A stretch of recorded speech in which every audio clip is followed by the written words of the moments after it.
Good afternoon. Good afternoon, everyone.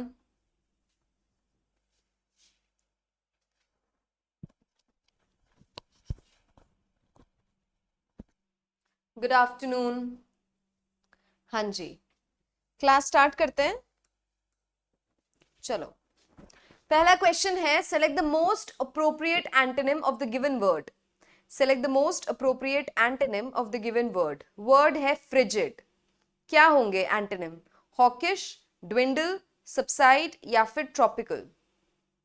Hawkish, dwindle, subside या फिर tropical? Frigid का antonym. Frigid का एंटोनिम हॉकिश, ड्विंडल, सबसाइड या फिर ट्रॉपिकल? हॉकिश, फ्रिजिड का मतलब क्या होता है? फ्रिजिड का मतलब होता है वेरी कोल्ड टेम्परेचर. ठीक है, जब बहुत कोल्ड होता है, कोल्ड टेम्परेचर को जो है हम फ्रिजिड बोलते हैं. ऑलराइट, कोल्ड टेम्परेचर को हम फ्रिजिड बोलते हैं. हॉकिश क्या होता है? हॉक लाइक अपीयरेंस को हॉकिश बोलते हैं. हॉक लाइक अपीयरेंस को हम हॉकिश बोलते हैं. हॉक एक बर्ड होता है, उसके ना जैसे चोंच होती है, ऐसे लंबा सा होता है वो, वैसे फेस को हॉकिश बोलते हैं. ऑलराइट, ड्विंडल क्या होता है? ड्विंडल ड्विंडल होता है कमजोर होना. ठीक है, to get weak. To get, लिख लीजिएगा साथ में please. To get weak, dwindle would be to get weak. subside, subside क्या होगा? subside है जब कोई चीज कम होती है. ठीक है, हो सकता है साइज कम हो रहा हो सकता है हेल्थ कम हो रहा हो. कोई भी चीज जब सबसाइड, लेवल कम होता है किसी भी चीज का, उसको हम सबसाइड होना बोलते हैं. ट्रॉपिकल क्या होता है? ट्रॉपिकल होता है जो ट्रॉपिक में वेदर होता है. ठीक है, हॉट एंड ह्यूमिड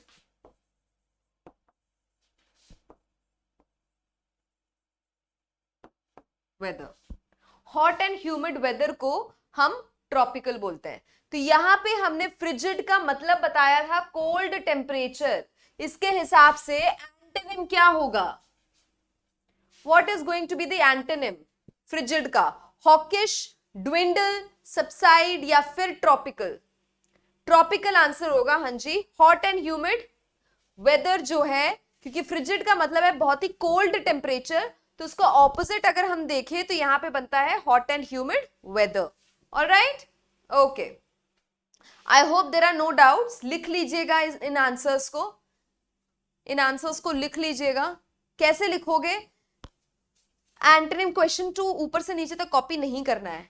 फ्रिजिड लिखो, उसका मतलब लिखो. हॉकिश लिखो, उसका मतलब लिखो. ड्विंडल लिखो, उसका मतलब लिखो. सबसाइड, उसका मतलब. ट्रॉपिकल, उसका मतलब. मैं भी साथ में लिख रही हूं, तो आपको काफी टाइम मिल रहा है लिखने के लिए. ठीक है, आपको काफी टाइम मिल रहा है लिखने के लिए. चलो, नेक्स्ट क्वेश्चन देखते हैं. Select the most appropriate antonym of the given word. Constrict क्या होगा? डायलेट, डाउनटर्न, डिमिनिश या फिर डाउनसाइज? क्या होगा कंस्ट्रिक्ट का मतलब? बता सकते हो?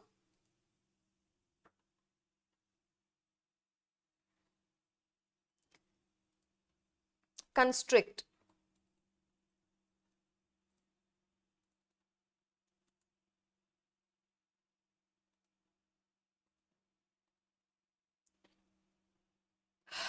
बताओ.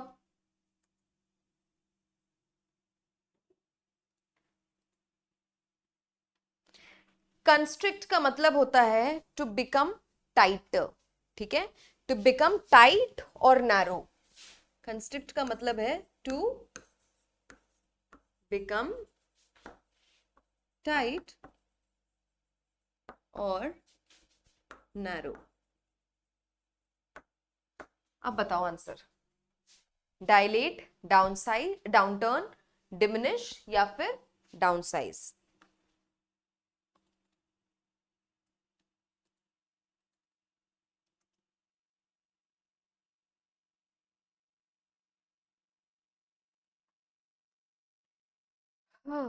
डायलेट का क्या होगा मतलब?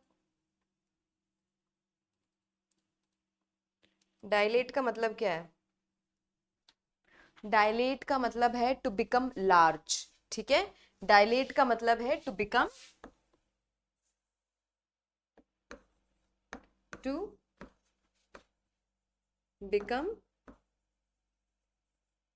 लार्ज, ठीक है। डाउनटर्न का मतलब क्या है? डाउनटर्न का मतलब है डिक्लाइन इन इकोनॉमी, ठीक है। Decline in economy. Down size क्या होगा? सॉरी, डिमिनिश क्या होगा? डिमिनिश होता है कोई भी चीज कम हो जाना, रिडक्शन ऑफ एनीथिंग, ठीक है। एक ही वर्ड यूज करूंगी,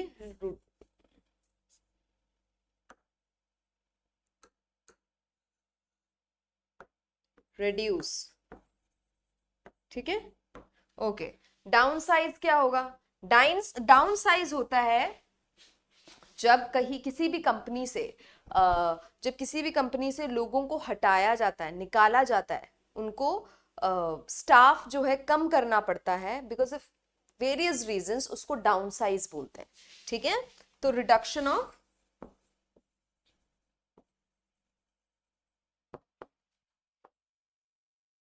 staff, reduction of staff is called down size. अब बताओ आंसर क्या होगा?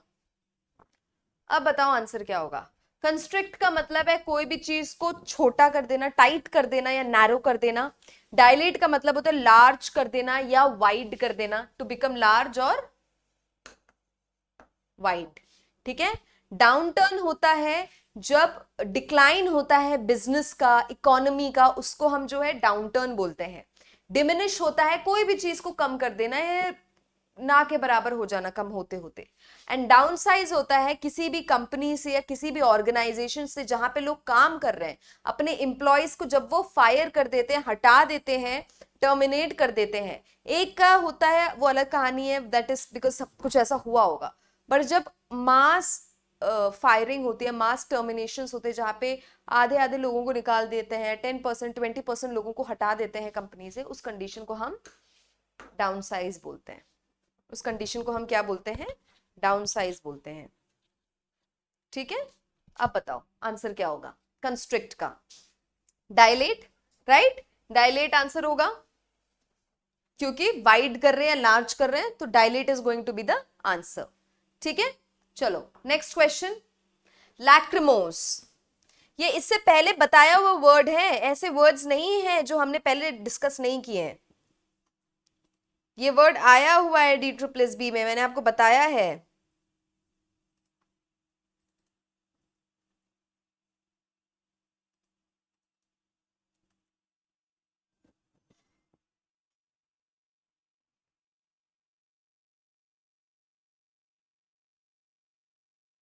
बताओ लैक्रिमोस का।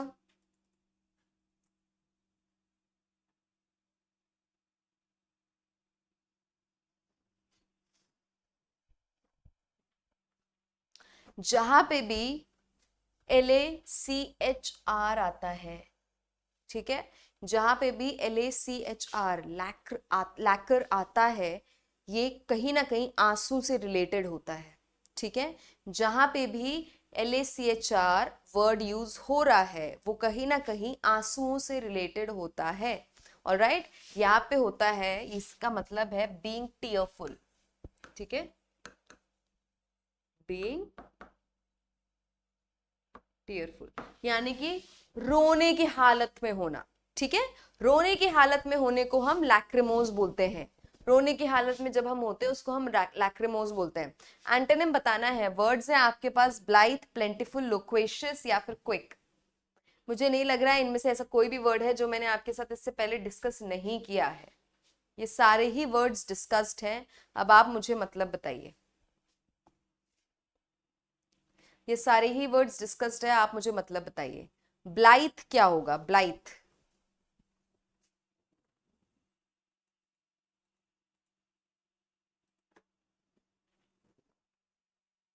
ब्लाइथ का मतलब है हैविंग अ चीयरफुल इंडिफरेंस, ठीक है, हैविंग अ चीयरफुल, मतलब बताती हूँ, जो इम्प्रॉपर होता है। ब्लाइथ का मतलब है कुछ हो रहा है और आप तब भी जो है बहुत ही खुशी से जो है चीजों को इग्नोर कर रहे हो, आपको कोई मतलब नहीं है चीजों से। एक होता है कि आप रिएक्ट नहीं कर रहे हो और आप कुछ नहीं कर रहे हो, और एक होता है आप रिएक्ट तो कर नहीं रहे हो, ठीक है, उसके साथ साथ आप ऐसे दिखा रहे हो जैसे आप बहुत खुश हो जो भी हुआ है, ठीक है। बहुत इरिटेटिंग होता है जब आप प्रॉब्लम में हो या कोई प्रॉब्लम है और आप किसी को बता रहे हो और उसको फर्क नहीं पड़ रहा है, वो ठीक है, वो उठ के जा भी सकते हैं, लेकिन जब वो आप ही के सामने नाचे, आप ही के सामने खुश हो, आप ही के सामने सब कुछ करे, तो एक चीयरफुल इंडिफरेंस है उनकी तरफ से, तो इसको हम बोलते हैं ब्लाइथ। इसका मतलब है कहीं ना कहीं वो खुश है या फिर वो खुश होने की एक्टिंग कर रहा है, ये भी हो सकता है, ठीक है। प्लेंटिफुल का मतलब क्या होता है? प्लेंटिफुल का मतलब है मोर देन सफिशिएंट, ठीक है, प्लेंटिफुल का मतलब है मोर देन सफिशिएंट। लोक्वेशियस क्या होता है? लोक्वेशियस होता है टॉकेटिव, ठीक है, टॉकेटिव, टॉकिंग टू मच, जो बहुत ज्यादा वर्ड्स का यूज करे, वो जो बहुत ज्यादा बात करे उसको हम लोक्वेशियस बोलते हैं, ठीक है, जो बहुत ज्यादा बात करे उसको हम लोक्वेशियस बोलते हैं, टॉकेटिव। और क्विक होता है कुछ भी बहुत जल्द होना, ठीक है, क्विक होता है कुछ भी बहुत जल्द होना। अब बताओ एंटोनिम क्या होगा लैक्रिमोस का? लैक्रिमोस का एंटोनिम बताइए। ब्लाइथ, प्लेंटीफुल, लोक्वेशियस या फिर क्विक? लैक्रिमोस का एंटोनिम।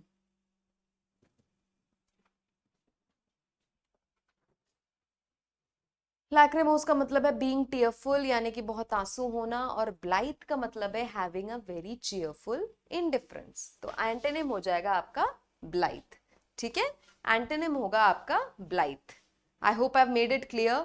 लिख लो, नहीं लिखोगे, देखो अभी क्लास चल रही है हमारी आधे घंटे की, ठीक है, अभी आप हमारे साथ लिख सकते हो, नहीं तो बाद में क्या करोगे, बाद में बार बार यही क्लास देखनी पड़ेगी।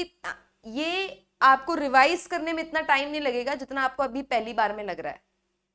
तो रिवीजन, क्विक रिवीजन के लिए आपके पास नोट्स होने चाहिए, और नोट्स आपके खुद के बने हो तो बेहतर है।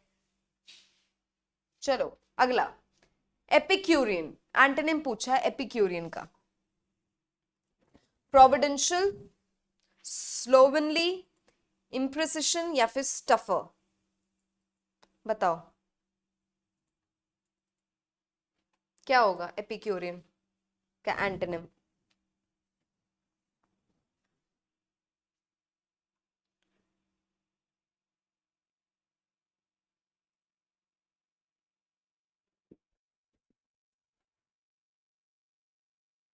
एपिक्यूरियन,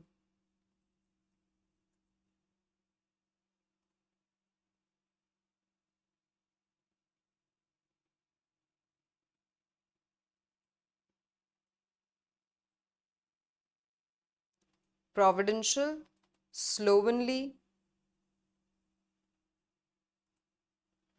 इम्प्रिसिशन या फिर स्टफर?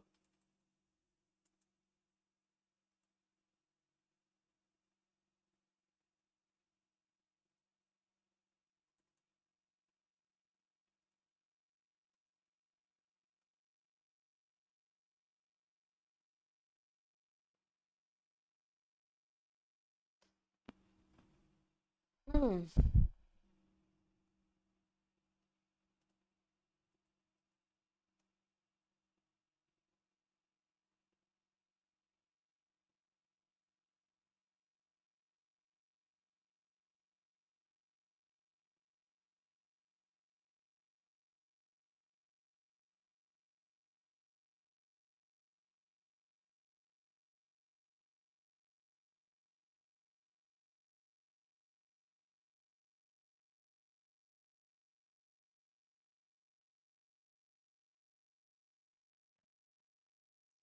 एपिक्यूरियन का मतलब है, एक तो एपिक्यूरियन का मतलब है डिसाइपल ऑफ ग्रीक फिलोसोफर, ठीक है।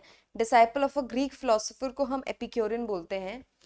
एक पर्टिकुलर ग्रीक फिलोसोफर हैं, एपिक्यूरस नाम था शायद उनका, उनके डिसाइपल्स को जो है एपिक्यूरियन बोलते हैं। लेकिन यहाँ पे जो हमें दिया हुआ है प्रोविडेंशियल, स्लोवेनली, इम्प्रिसिशन या फिर स्टफर, इसके हिसाब से एपिक्यूरियन का वो मतलब नहीं बैठेगा। तो एपिक्यूरियन का एक और मतलब है हु इज वेरी लैविश, ठीक है, who is very lavish with luxury,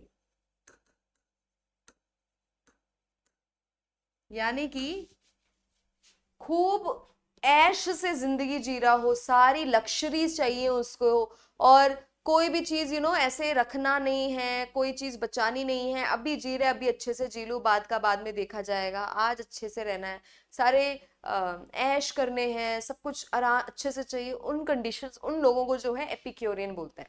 प्रोविडेंशियल क्या होता है? प्रोविडेंशियल होता है something that happens in on at a favourable time, ठीक है, something happening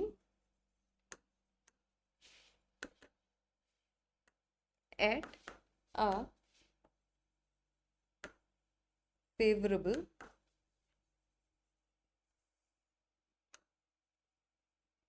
time, something that happens at a favorable time, उसको हम providential बोलते हैं। स्लोवनली क्या होता है? स्लोवनली होता है अनटाइडी,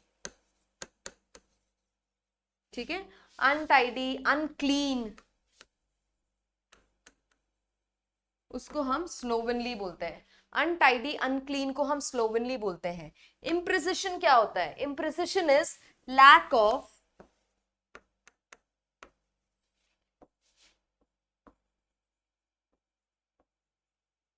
एक्यूरेसी, कोई भी चीज एक्यूरेट नहीं है, एक्यूरेट कोई भी चीज एग्जैक्टली नहीं पता है, बस इधर उधर से मतलब ऊपर ऊपर का पता है, कुछ भी ढंग से ना पता हो ना, उसको हम बोलते हैं इम्प्रिसिशन, यानी कि लैक ऑफ एक्यूरेसी। स्टफर क्या होता है? स्टफर होता है जो हम माइजर बोलते हैं ना, राइट, माइजर बोलते हैं, यानी कि चीजें इकट्ठा करना, कुछ भी करना नहीं, अच्छे से रहना नहीं, बस इकट्ठा करने की रहती है, उनको हम स्टफर बोलते हैं। स्टफ करना, जो चीजें स्टफ करता हो उसको हम स्टफर बोलते हैं। और स्टफर्स क्या होते हैं? यूजुअली माइजर होते हैं, खर्च नहीं करना है इकट्ठा करो, ये नहीं यूज करना है उसको इकट्ठा करो, उसको नहीं करना है इकट्ठा करो। तो यहाँ पे स्टफर के लिए एक दूसरा वर्ड, एक और वर्ड सीख लो, कंजूस जो बोलते हैं हम उन्हीं को जो है स्टफर भी बोलते हैं, माइजर बोलते हैं उनको, इंग्लिश में दूसरा शब्द माइजर है। कंजूस को ही माइजर बोलते हैं, उन्हीं को स्टफर बोलते हैं। स्टफर वर्ड आता है स्टफ करने से, स्टफ का मतलब है कोई भी चीज को इकट्ठा करना एक तरीके से, ठीक है, तो इसको हम स्टफर बोलेंगे। अब बताओ क्या होगा एपिक्यूरियन का मतलब? कई बार जो है DSSB में ये चीज मैंने आपको कई बार, अगर आप मेरे पीछे 1 महीने की भी अगर आपने क्लासेस देखी हैं तो भी आपको ये बात समझ में आएगी, ये मैं हमेशा बोलते, कई बार DSSB में वो क्या वैसे पूछे जाते जो आप नाक क्यों नहीं पकड़ सकते, तो आपको उल्टा करके पकड़ना पड़ेगा, ये क्वेश्चन वैसा ही है। एपिक्यूरियन का साफ सा एक मतलब आता है, जो पहला वर्ड, जो पहला मीनिंग आपको हमेशा हिट करेगा या किसी से भी पूछोगे वो हिट करता है, वो ये है कि ग्रीक फिलोसोफर हैं, उनके डिसाइपल्स को, उनके जो स्टूडेंट्स थे उनको एपिक्यूरियन बोलते हैं। वो ग्रीक फिलोसोफर का नाम मेरे हिसाब से एपिक्यूरस कुछ ऐसे था, एपिक्यूरस था, हाँ एपिक्यूरस नाम था, तो उससे आते हैं एपिक्यूरियन। लेकिन इसके लिए भी एपिक्यूरियन बोलते हैं, जो बहुत लैविशली रहते हैं उनके लिए भी एपिक्यूरियन बोलते हैं। तो यहाँ पे आंसर क्या होगा आपका? आंसर हो गया आपका स्टफर, ठीक है, आंसर हो गया आपका स्टफर। Alright, okay, next question, what is the antonym of the word proclivity? Proclivity का एंटोनिम बताइए। एपैथी, डर्थ, काम या फिर desire?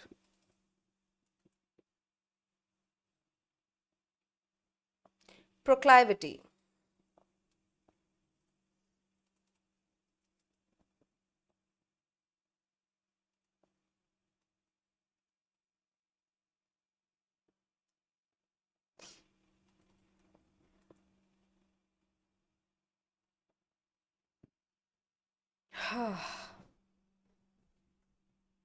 प्रोक्लाइविटी, apathy, dearth, calm, desire. Calm का मतलब पता है? काम को हम हिंदी में बोलते हैं शांत रहना, है ना, एकदम शांत रहना, पीसफुल रहना। डिजायर, इच्छाओं को डिजायर बोलते हैं। ये दोनों शब्द को मैं मतलब नहीं बताऊंगी अभी।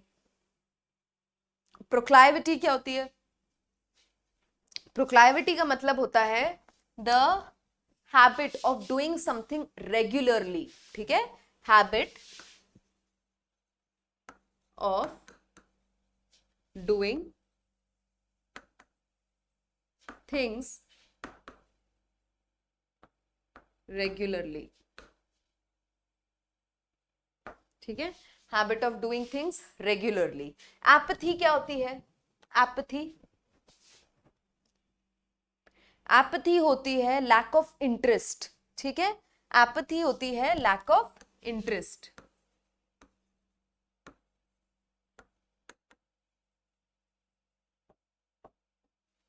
डर्थ क्या होता है?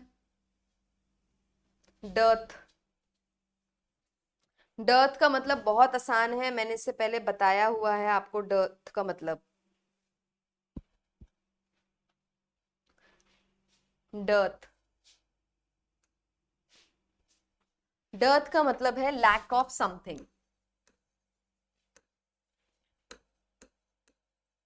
लैक ऑफ समथिंग को हम डर्थ बोलते हैं। ठीक है, काम का मतलब आपको पता है शांत रहना, डिजायर का मतलब होता है कोई भी इच्छा।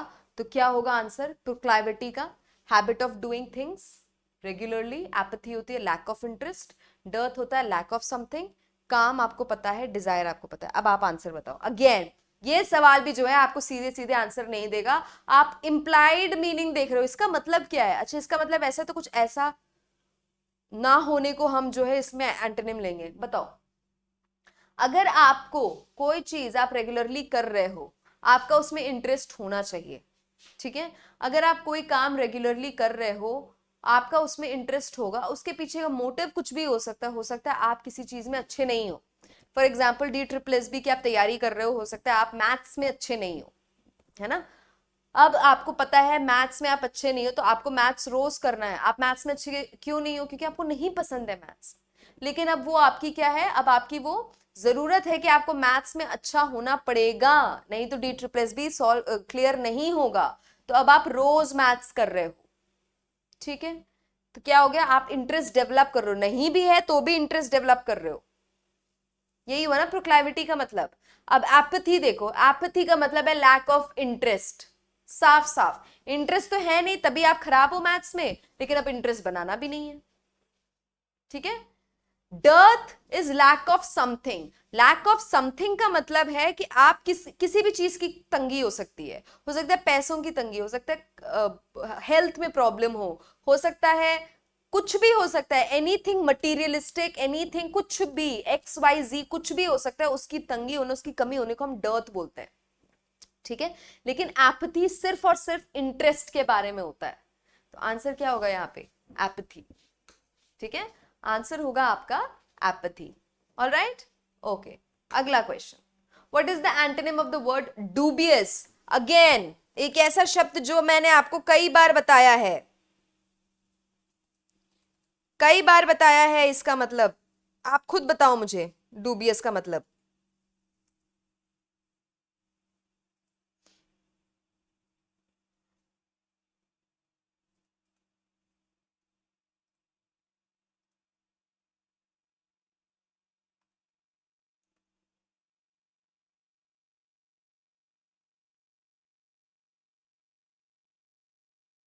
रिदमिक, केयरफुल, प्लीजिंग या फिर इनकंटेस्टेबल?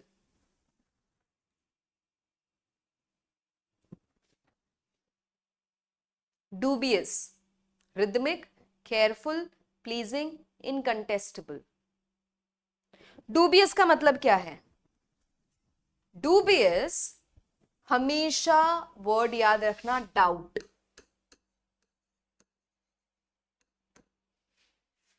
हमेशा वर्ड याद रखना, डाउट। ठीक है, अब यहां पे अगेन, यहां पे हम थोड़ा सा दिमाग लगाएंगे।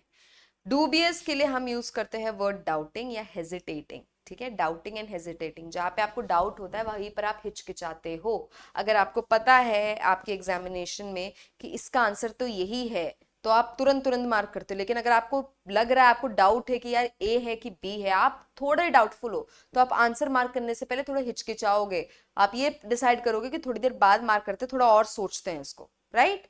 तो डूबियस का मतलब है डाउटिंग या फिर हेजिटेटिंग। रिदमिक, रिदम से आता है ये वर्ड, ठीक है। जहां पे भी रिदम होता है उससे हम रिदमिक बोलते हैं। जो एक ताल में चलता हो उसको हम रिदमिक बोलेंगे। केयरफुल आपको पता है मतलब। प्लीजिंग, जो लोगों को प्लीज करने में मजा आता हो, या बहुत ज्यादा लोगों को जो है एक तरीके से खुश करना हो, उसको प्लीजिंग बोलते हैं। इनकंटेस्टेबल क्या होता है? इनकंटेस्टेबल होता है जिसको आप डिस्प्यूट नहीं कर सकते, ठीक है। Cannot be cannot be disputed. ऐसी कौन सी चीज है जिसको आप डिस्प्यूट नहीं कर सकते? जो बहुत ही चीज कॉन्फिडेंट हो। जैसे कि इंडिया का प्राइम मिनिस्टर कौन है? अब मैं बोलूं, आप बोलूं, कोई भी बोलो। अब एग्जाम्पल देती हूँ, इंडिया का प्राइम मिनिस्टर कौन है मुझसे किसी ने पूछा, मैंने बोला इंडिया के प्राइम मिनिस्टर है मिस्टर नरेंद्र मोदी। ऑलराइट, अब ये चीज को कोई डिस्प्यूट कर सकता है? कोई बोल सकता है नहीं नहीं मोदी जी नहीं है, ये है अभी प्राइम मिनिस्टर? कोई बोल सकता है? नहीं। क्यों? क्योंकि ये चीज कंफर्म है, ठीक है। तो ऐसे चीजों को बोलते हैं इनकंटेस्टेबल, जो पता है कि चाहे जब मैंने सही ही बोला है और इसमें कोई डाउट नहीं है, तो फिर किस चीज पे आप इसको डिस्प्यूट करोगे?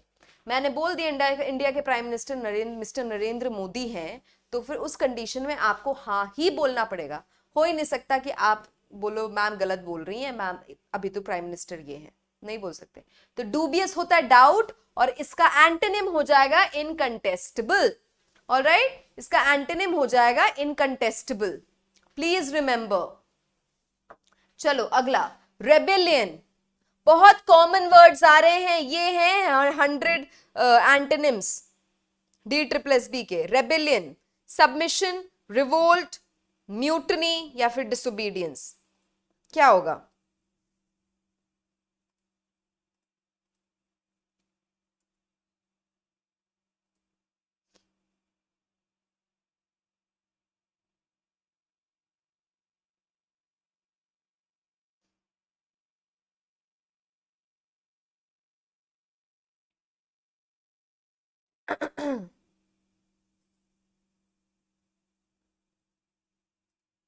बताओ बताओ बताओ। ये बहुत कॉमन, ये बहुत आसान है, सबको जवाब देना चाहिए इसमें तो।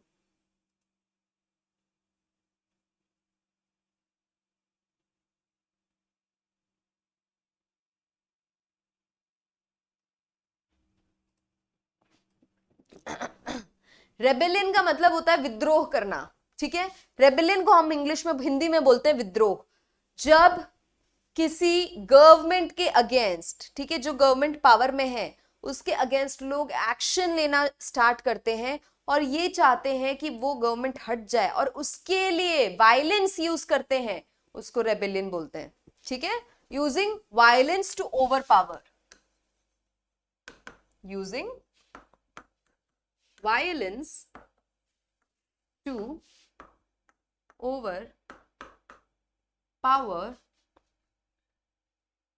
द कमांड, ठीक है।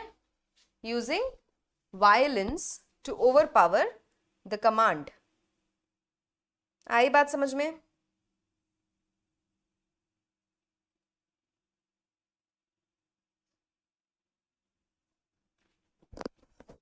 ठीक है। सबमिशन का मतलब क्या है? सबमिशन का मतलब है बाव डाउन करना। सबमिशन का मतलब है झुक जाना, ठीक है। सबमिशन का मतलब है सबमिट कर देना कोई चीज, ठीक है। रिवोल्ट, अगेन विद्रोह मतलब है। रिवोल्ट का मतलब है विद्रोह, और यही रिबेलियन का सिनोनिम है रिवोल्ट। म्यूटनी क्या होता है? म्यूटनी होता है जब एक ग्रुप ऑफ पीपल अपने कमांड के अगेंस्ट जाते हैं। अब यहां पे हो सकता है, चांसेस हैं कि ये एक कंट्री लेवल पे ना हो, ठीक है। जैसे मैंने कंट्री गवर्नमेंट का यूज किया था यहाँ पे रेबेलियन समझाते हुए। म्यूटनी में ये जरूरी नहीं है कि एक मास अमाउंट पे कर रहे हो सकता है एक ऑर्गेनाइजेशन में हो रहा हो ये, ठीक है, हो सकता है ऑर्गेनाइजेशन में हो सकता है एक ग्रुप ऑफ लोगों के बीच में हो रहा हो, जहां पे एक हेड जो है उसके अगेंस्ट जो है लोग लोग ग्रुप बना रहे हैं, उसको हम म्यूटनी बोलते हैं। रेबेलियन, रिवोल्ट, म्यूटनी सिनोनिम है।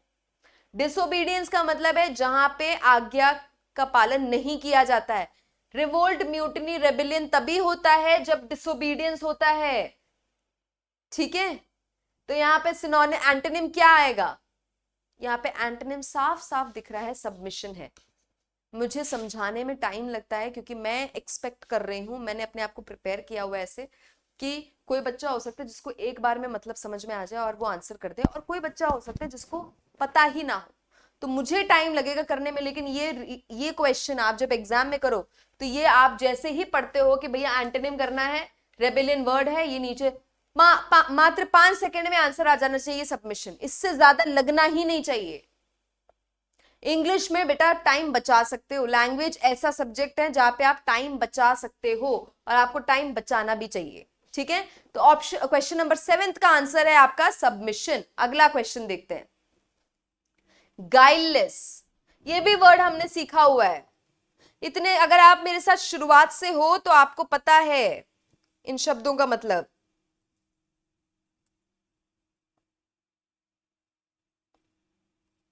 गाइललेस,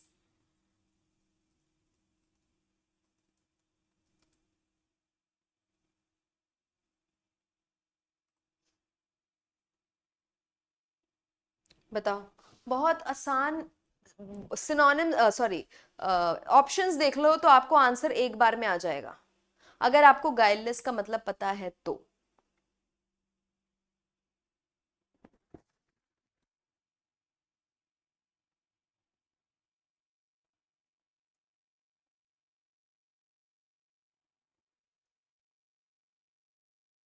विली, ट्रस्टिंग, इम्पेशेंट, प्रोडक्टिव, क्या होगा गाइडलेस का मतलब? Wily, trusting, impatient, productive.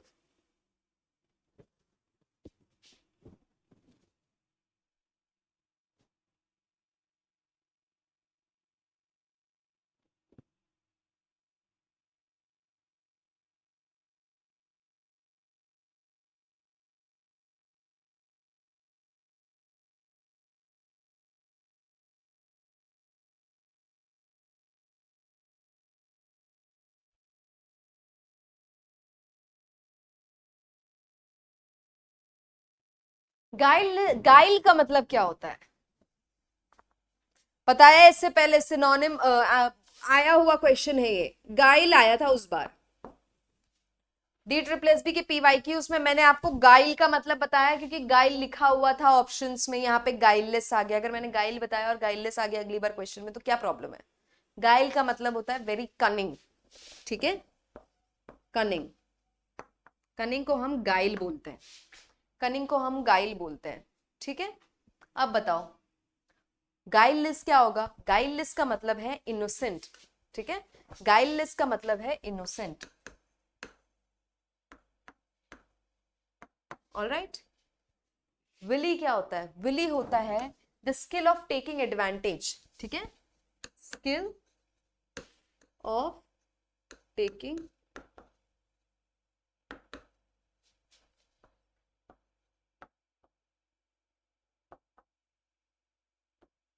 यानी कि किसी का फायदा उठाने की खूबी को, जब आप ये काम बहुत अच्छे से करना जानते हो उसको बोलते हैं विली। ऑलराइट, ट्रस्टिंग, जहां पे आप ट्रस्ट करते हो किसी को। इम्पेशेंट, जहां पे आप में पेशेंस नाम की चीज ही नहीं है, ठीक है, सबर नहीं करना आता, अभी के अभी तुरंत तुरंत करना। प्रोडक्टिव, प्रोडक्टिव होता है जहां पे आप जो है अच्छे काम करना चाहते हो, ऐसे काम करना चाहते हो जिससे फायदे हो रहे हैं, खुद ऐसे नहीं कि खुद के फायदे करने के लिए कर रहे हो, लेकिन इन जनरल ऐसे काम करना जहां पे कुछ आप कुछ बना रहे हो, कुछ क्रिएट कर रहे हो, कुछ ऐसे करने को हम प्रोडक्टिव बोलते हैं। अब बताओ एंटोनिम गाइललेस का, विली, ट्रस्टिंग, इंपेशेंट, प्रोडक्टिव, क्या होगा एंटोनिम? एंटोनिम क्या होगा? जाहिर सी बात है एंटोनिम क्या होगा आपका? Willie, right. इनोसेंट का होता है गाइललेस का मतलब, गाइल का मतलब होता है कनिंग या फिर स्लाई, ठीक है, कनिंग या फिर स्लाई को हम बोलते हैं गाइल। और गाइललेस का मतलब है जिसमें कोई कनिंगनेस नहीं है, कोई स्लाई नहीं, कोई शातिरपना नहीं, बहुत ही मासूम सा इंसान, उसको हम इनोसेंट बोलते हैं। उसका क्या, उसका एक सिनोनिम है गाइललेस। और विली का मतलब है ऐसे ऐसे लोग ऐसे होते हैं जो दूसरों का फायदा उठाना अच्छे से जानते हैं, राइट, तो उसको बोलते हैं विली, यानी कि skill of taking advantage. Sorry, trusting का मतलब पता है, जो आप आसानी से जिसको ट्रस्ट कर सकते हो। इम्पेशेंट, जिसमें सब्र नहीं है, पेशेंस नहीं है। प्रोडक्टिव, जहां पे आप कुछ बना रहे हो, कुछ कर रहे हो ऐसा, ठीक है, तो क्या आएगा एंटोनिम आपका गाइडलेस का, विली। एंटोनिम आएगा गाइडलेस का wily. I hope I made it clear, ठीक है।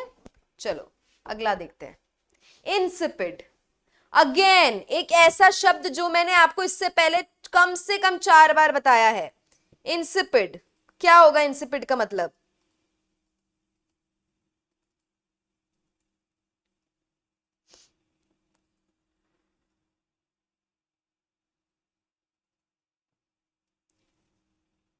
इंसिपिड का मतलब क्या होगा?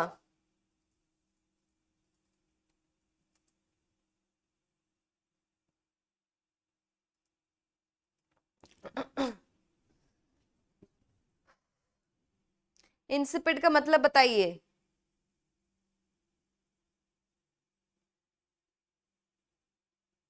इंसिपिड का मतलब होता है टेस्टलेस, ठीक है, इंसिपिड का मतलब होता है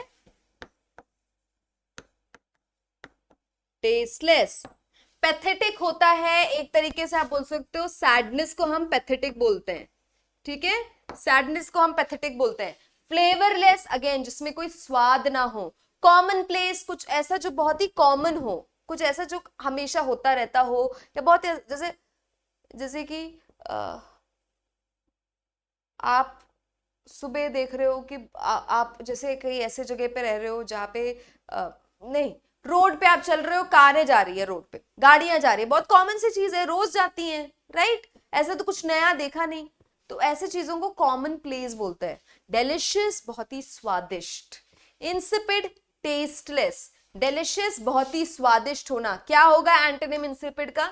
डिलीशियस, राइट। डिलीशियस का एंटोनिम क्या हो गया, सॉरी, इंसिपिड का एंटोनिम क्या हो गया? डिलीशियस। क्लियर हो गई इतनी बात?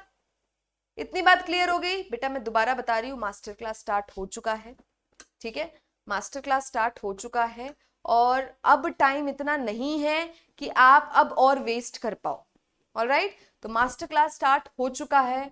आपके पास जनरल पेपर अभी अवेलेबल है, जो आप अगर कोड यूज करते हो D30, तो जो चीज आपको पहले 2999 में मिल रही थी, अभी वही चीज आपको 2100 पे आपको मिलेगी, ऑलराइट। जनरल पेपर है जिसमें आपको mathematics, reasoning, Hindi, English, GK, पांचों ही आपके पास अवेलेबल है, ऑलराइट, क्लासेस चल रही हैं।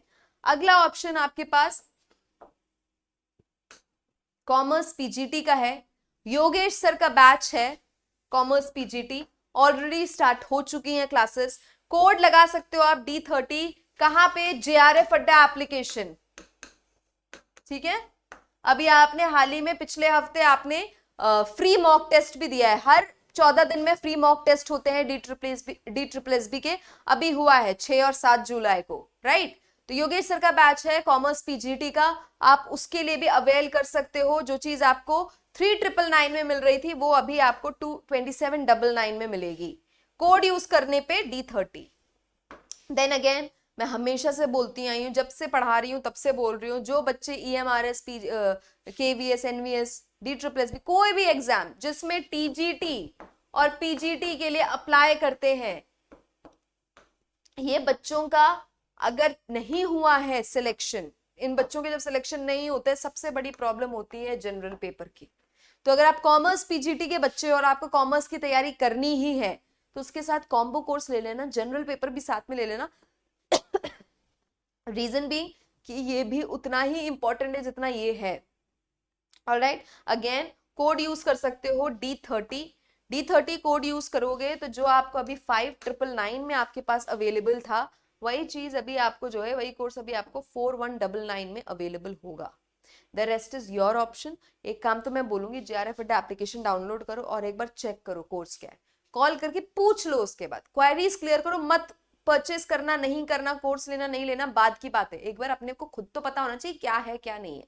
तो पहले इतना कर लो, उसके बाद आगे कर लेना। ठीक है, थैंक यू सो मच।